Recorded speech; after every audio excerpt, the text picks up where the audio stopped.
Hey my dear CA Foundation students, hello, how are you all? I hope you all are doing great. So दोस्तों आज के इस video में हम लोग डिस्कशन करने वाले हैं कि कल से अकाउंटिंग की पढ़ाई कैसे करने वाले हैं। बहुत सारे बच्चों का मैसेज आया था मुझे कि सर हमें लास्ट 3 दिनों में कैसे पढ़ाई करनी है, उसके बारे में कुछ गाइडलाइंस दे दो। तो आज के वीडियो में हम उसी चीज़ के बारे में डिस्कशन करेंगे। तो दोस्तों कल यानी 27 दिसंबर को हम लोग हमारे टोटल 10 चैप्टर्स में से कम ये 3 चैप्टर खत्म करने का प्रयास करेंगे। अभी जो मैंने यहाँ पे प्लानिंग की है वो आपके 12 आवर्स स्टडी के हिसाब से प्लानिंग किया है, जिसमें से मुझे लगता है कि 27 दिसंबर को आपको कम से कम chapter number 3, chapter number 7 and chapter number 9 किसी भी हालत में ख़त्म करना है। अब सर इन 3 चैप्टर्स के जो कुछ भी ट्रू फॉल्स के क्वेश्चंस हैं एज वेल एज जो कुछ भी थ्योरी क्वेश्चन जो आपके आईसीए के मॉड्यूल के पीछे छपे हुए हैं या फिर हमारे क्वेश्चन बैंक में जो कुछ भी क्वेश्चंस हैं वो सभी थ्योरी क्वेश्चंस, ट्रू फॉल्स के questions as well as practical questions सभी सॉल्व नहीं कर सकते हैं। बच्चों एक बहुत ही इंपॉर्टेंट मैसेज जिसके लिए मैंने आज ये वीडियो भी बनाया है वो ये है कि बहुत सारे बच्चों को कन्फ्यूजन क्या होती है कि सारे क्वेश्चंस रिवाइज करने हैं। It is not possible to revise each and every question my friends. तो आपने जो जो इंपॉर्टेंट क्वेश्चंस मार्क किए थे या फिर आप एक बार गो थ्रू करो सभी क्वेश्चंस के ऊपर से, फिर आपको याद आएगा कि हाँ ये क्वेश्चन में ये एडजस्टमेंट इंपॉर्टेंट था, तो वो एडजस्टमेंट्स ही पहले आपको रिवाइज करने हैं। पूरे क्वेश्चंस एक तो पहले सॉल्व हो नहीं सकते और सभी क्वेश्चंस आप पढ़ भी नहीं सकते हो, आपको कंसेप्ट रिवीजन ज्यादा करनी है। तो मान लो मैंने बीआरएस के लिए 3 घंटे अलॉट किए हैं, तो उसमें से concept revision will take almost 1.5 hour. तो कंसेप्ट सारे रिवाइज करो। ओवरड्राफ्ट बैलेंस आता है तो क्या करना है, ठीक है, उसके ट्रिक्स क्या है, व्हाट आर द स्टेप्स जो हमने बीआरएस में यूज करने हैं, वो सारे कंसेप्ट हमने पढ़ाते समय आपको लिख के दिए हैं, वो आपको पहले रिवाइज करने हैं और उसके बाद आप लोगों को क्वेश्चंस की तरफ जाना है। क्वेश्चंस में इंपॉर्टेंट क्वेश्चंस और इंपॉर्टेंट एडजस्टमेंट्स ही बस रिवाइज करना है। ऐसा आया तो क्या करूं, ऐसा आया तो मैं क्या करूं, इन चीजों को बस जोड़ना है। You have to connect the dots my friends. आप लोग सारा पूरा का पूरा सिलेबस 1 दिन में, 2 दिन में, 3 दिन में नहीं खत्म कर सकते हो, ये इतना छोटा सिलेबस नहीं है, ठीक है। तो इस चीज को पहले समझ लो। रिवीजन करते समय all concept should be revise thoroughly and then true false के क्वेश्चन की स्पेशल प्रैक्टिस मैंने बोली है एंड थ्योरेटिकल क्वेश्चंस एक बार गो थ्रू कर लो पॉइंट वाइज। Okay fine. तो ये 3 चैप्टर्स आपको 27 दिसंबर को करने हैं और इसके सारे मैटर जो मैंने अभी इसके पहले कुछ बोले वो तीनों के तीनों points, all concepts, practical questions and theory and true false questions, ये तीनों पॉइंट्स आपको इसी दिन खत्म करने हैं। BRS, final account of sole proprietorship and NPO. दोस्तों एनपीओ में भी आपको सिर्फ कंसेप्ट्स रिवाइज करने हैं। डोनेशन का ट्रीटमेंट क्या है, सब्सक्रिप्शन का ट्रीटमेंट क्या है, सब्सक्रिप्शन में अगर चारों एडजस्टमेंट आ जाते हैं, prepaid at the beginning, prepaid at the end, outstanding at the beginning, outstanding at the end, तो मैं उसके साथ कैसे डील करूंगा। एंड मोस्टली इंस्टीट्यूट एनपीओ पे जो क्वेश्चन पूछता है उसमें इनकम एंड एक्सपेंडिचर अकाउंट देता है और रिसिप्ट एंड पेमेंट बनाने के लिए बोलता है, जो जनरली हम लास्ट में सॉल्व करते हैं हमारे स्टडी के टाइम पे। तो दोस्तों आप लोग इस बार उल्टा करो, वो क्वेश्चन ज्यादा करो क्योंकि वही क्वेश्चन एग्जाम में मोस्टली पूछे जाते हैं। एंड रिसिप्ट एंड पेमेंट अगर देते हैं तो इनकम एंड एक्सपेंडिचर बनाना मोस्टली आपको आता है क्योंकि it is familiar to P and L preparation. तो चैप्टर नंबर 7 एंड 9 एक साथ रिवाइज करना क्यों जरूरी है, तो ये दोनों एक दूसरे के साथ जुड़े हुए हैं। एक्रूअल कंसेप्ट पहले रिवाइज करो, ये अपने आप सभी चैप्टर्स आपके हो जाएंगे। बीआरएस भी इंपॉर्टेंट है बच्चों 10 मार्क के लिए, ठीक है। 28 तारीख को आप लोग टोटल 4 चैप्टर्स कर सकते हो, जिसमें chapter number 8, 4, 5 and 2।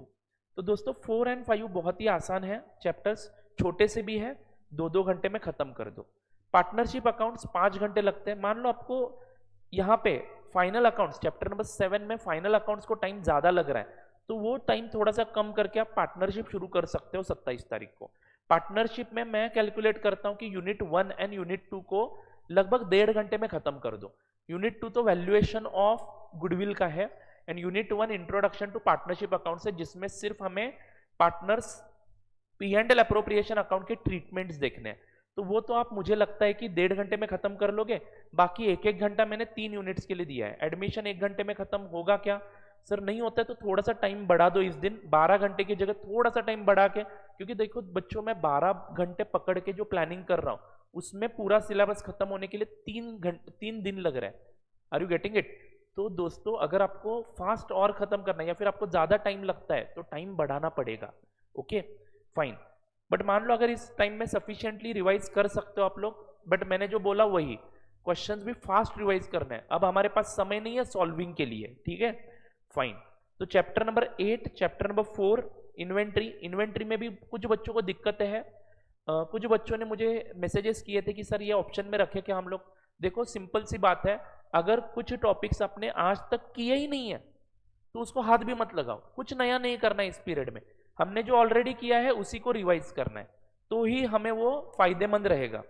Fine, accounting process का जो चैप्टर है वो बहुत ही आसान है रिवाइज करना, जिसमें हमें यूनिट 1 to 5 फास्ट रिवाइज करना है। जो क्वेश्चंस हमने देखे हैं उसके मॉड्यूल के उतने ही करने हैं आपको, ठीक है। बाकी रेक्टिफिकेशन ऑफ एरर्स थोड़ा सा आप डिटेल में करो, जिसमें सिर्फ हमें रेक्टिफिकेशन के प्रोसेस पढ़ने हैं। अगर बिफोर ट्रायल बैलेंस रेक्टिफिकेशन करता हूं तो क्या होता है, आफ्टर ट्रायल बैलेंस रेक्टिफिकेशन करता हूं तो क्या होता है, अगले साल रेक्टिफाई करता हूं तो क्या करना है, ये पहले कंसेप्चुअली समझना है। एक दो क्वेश्चंस देखने हैं, एडजस्टमेंट कुछ नए स्टार मार्क वगैरह किए हुए हैं तो वो देखने हैं। पूरा क्वेश्चन सॉल्व नहीं हो सकता है, रिपीट, पूरा क्वेश्चन सॉल्व अभी हम नहीं कर सकते हैं। डे 3 दैट इज 29 दिसंबर, जिस दिन आपको chapter number 6, chapter number 10 and chapter number 1 revise करना है। तो दोस्तों इसके लिए भी मैंने टाइम अलॉट किया है। स्पेशल ट्रांजैक्शंस वाला चैप्टर देखो 20 से 25 मार्क कवर करेगा, जिसमें कंसाइनमेंट अकाउंट एंड आपका बस कंसाइनमेंट अकाउंट जरा ज्यादा टाइम लेगा। बाकी chapter average due date, account current एक एक घंटे में खत्म हो जाएंगे। Sale of goods on sale और रिटर्न बेसिस भी लगभग जल्द से जल्द खत्म हो जाएगा दोस्तों। तो ये chapters, bills of exchange will take some time, but उसमें भी कंसेप्चुअली हमें सिर्फ समझना है अकाउंटिंग एंट्रीज को, ओके। और उसमें वो जो एकोमोडेशन बिल्स है उसका एक आध दूसरा क्वेश्चन बस गो थ्रू कर लो, बाकी आप संभाल लोगे। Issue of shares, issue of debentures दोनों भी करने जरूरी है। यूनिट 1 आप ज्यादा फोकस मत करो, यूनिट 1 पे एक आध दूसरा ट्रू फॉल्स का क्वेश्चन आ सकता है, वो ट्रू फॉल्स के एंगल से एक बार देख लो और खत्म कर दो। Unit number 2 and unit number 3 मुझे लगता है कि इशू ऑफ डिबेंचर्स पे क्वेश्चन आने के चांसेस है। खैर आज तक किया है तो ठीक, नहीं किया है तो बिल्कुल मत करना। कुछ भी नया नहीं पढ़ना है हमें, जो चीजें हमने ऑलरेडी पढ़ी हुई है हमारे प्रिपरेशन टाइम में वही हमें रिवाइज करनी है, कुछ भी नया हमें कुछ नहीं करना है। क्लियर है क्या? फाइन। और चैप्टर नंबर 1 में मैंने बोला जैसे आप लोग कैपिटल एक्सपेंडिचर, रेवेन्यू एक्सपेंडिचर का ट्रीटमेंट, ठीक है, कॉन्टिंजेंट एसेट, कॉन्टिंजेंट लाइबिलिटीज के थ्योरी क्वेश्चंस, बस जो मॉड्यूल में है वही करो, उसमें से कम 4 मार्क के क्वेश्चंस आ सकते हैं, ठीक है ना। बाकी बस इतने ही चैप्टर्स हैं। 29 दिसंबर को आप लोग मान लो रात को 10 बजे 12 बजे तक खत्म करते हो, तो 30 दिसंबर को हम एक बार पूरा सिलेबस, 30 दिसंबर एंड 31 दिसंबर का थोड़ा सा टाइम, पूरा सिलेबस एक बार रिवाइज करवाएंगे, ठीक है। और फिर हम लोग एग्जाम के लिए रेडी हो जाएंगे।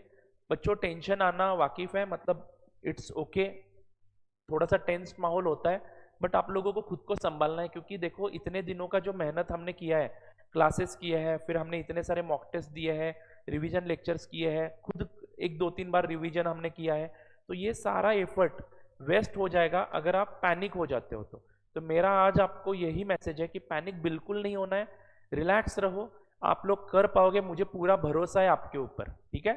तो बस आज के वीडियो में बस इतनी सी बातें मैं आपके साथ करना चाहता हूँ, और बची कुछ इंस्ट्रक्शंस अगर कुछ एक्स्ट्रा है तो मैं आपके साथ जुड़ा रहूंगा 31 तारीख तक, ठीक है।